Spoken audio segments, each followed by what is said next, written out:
Hi, my name is Mike Conley of East Bay Property Management here in Fremont. And what we're going to look at in this short video is, should you be thinking of selling or doing a 1031 exchange for your current East Bay rental? Now, my credo with myself and all my owners is very simple. Live where you want to live, but invest where the numbers make sense. And so we're going to look at your rental in today's economy and ask the question, do the numbers make sense? And the first thing that we want to look at with your rental property is your home's cap rate. And I can assure you that your rental house has a cap rate between 2 and 2.5%. Your cap rate is calculated like this. You simply divide the annual net operating income of your rental home by the current value of the rental home. Here's an example. Let's say your rent is $3,000 a month for your rental house. That's $36,000 annually. Will you subtract from that your taxes, your insurance, your maintenance, your reserves, and your vacancy factor? Not your mortgage. You don't subtract that. We don't use that in this equation. And you're going to come up with a number around $20,000. In this instance, $22,000. It might go up or down depending on your property taxes and other expenses, but your NOI is going to be about $22,000 on $36,000 in gross rent. You now take that $22,000 and you divide it by what your home could sell for today. Not what you bought it for, but today. Well, the average East Bay home is right around $900,000. You divide $22,000 net operating income by $900,000 value of the house, you come up with a 2.4% cap rate. That's what the typical cap rate is for an East Bay house. Guess what? A cap rate for a rental home in the East Bay is one of the worst of any type of rental property in the United States. So your return on investment of 2.5% is, compared to other rentals around the country, very, very low. That's why you have virtually no investors coming into the Bay Area to buy a rental house with a 2.5% cap rate. So the next thing that we want to look at with your rental house is the appreciation of the house. What we foresee with appreciation. Now, appreciation has to do with the real estate cycle. So in a real estate cycle, you're going to have 4 components: recession, recovery, bubble, pop. And each cycle here in the East Bay over the last 40 years has been 7 to 10 years. We've had 4 full cycles in the last 40 years, each of them 7 to 10 years. This current cycle that we're in is in its 13th year. It's gone way beyond what the average cycle has been in the past.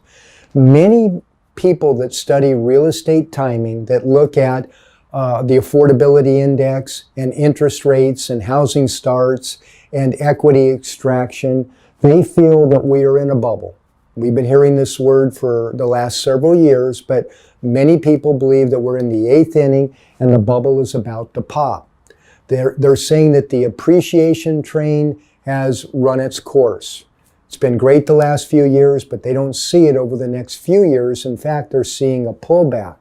Well, if you are not getting appreciation for your home over the next few years and you're getting a lousy cap rate, then it might be time to think of selling it, which many owners are doing a 1031 exchange and buying rental property outside of the Bay Area.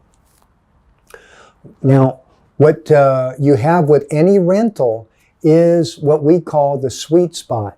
That is the overlap of a good cap rate, good appreciation, low risk. That gray area is the sweet spot. That's where you want to live with a rental property. But if you're not getting any appreciation and your cap rate is not very good, then currently you're just living in one bubble, which is low risk, because your rental property here in the East Bay really would be a low-risk rental investment. You're able to fill a vacancy very quickly, but you're not getting much of a cap rate. You're not getting any appreciation. So you've got a tenant living in your house, using the furnace, using the water heater, sun beating down on the roof, to earn about $22,000 a year on your investment. Let me put it another way for you. If you had a briefcase filled with $900,000 in cash, which is what your home is worth, would you buy it as an investment to get $22,000 a year in return? And the answer would probably be no way. You can get a much higher return in other investment vehicles. Let me give you a couple of examples of higher cap rates. These are real life today listings. Number one, you could buy a $100,000 home in Kansas City. The Midwest is very exciting right now for out-of-state investors. And that home could provide $1,000 a month rent at a 7% cap rate. So you could almost take your home now, sell it, buy 9 homes in Kansas City, and get $9,000 in gross rent. Or you could buy a fourplex in Rockland for $625,000, providing $6,000 in rent. Again, about a 7% cap rate. Or you could go to the southern part of the state, actually the Central Valley, and buy a $1 million retail office complex in Clovis, providing $11,000 in gross rent for a cap rate of 7%. So you're literally making hundreds of thousands of dollars more in rental income over a period of time with a property like this than you are with your East Bay rental home, which is getting no appreciation, or at least that's what they're foreseeing.